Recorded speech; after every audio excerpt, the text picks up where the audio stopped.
Hi guys, welcome back to my YouTube channel. Please like, share, and don't forget to subscribe. I'm back with Umusa Mseleko. So guys, I don't really know what Umusa was conversing or lama diary sessions. So it was alleged. Everything under this video is allegedly. It was alleged that Uma Khumalo was a side chick, right? Before Bamfaka into the picture. So njengoba beka side chicky, and if ever she fell pregnant that time, wonke umuntu wazi bekazoba nabantwana manje uMa Khumalo and bebazomshada.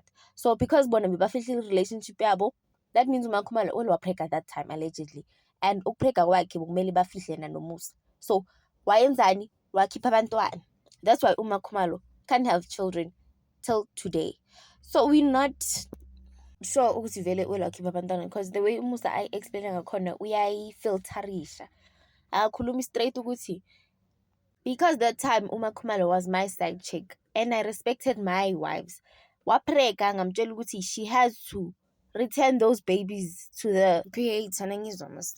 So I think Umusa was selfish. Angazibizi ngeloser. He was selfish for ukuthi yena uyakwazi ukuchubeka ahamba ayozalisa abanye abafazi, but Uma Khumalo can't bear her own children right now.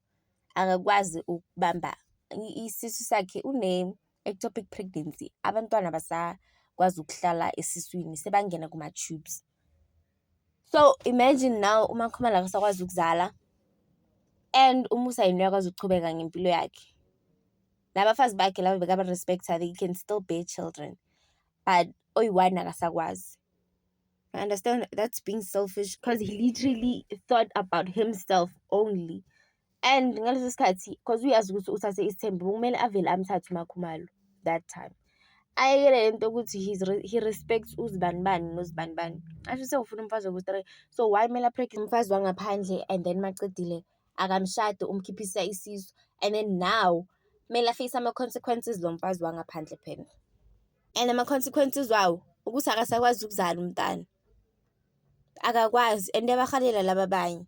And she had the opportunity yokuthi azale, and then Musa stopped it just because he was respecting abafazi bakhe. This is so wrong of Musa. He stooped so low lana shem. Angifuni nokungasho. Nanoma kungathiwa uphatha uMa Khumalo njengeqanda, angamphatha njengeqanda, but still umlimazile entirely. You understand ukungabi nabakho abantwana, like you can't carry your own babies just because you were protecting your relationship.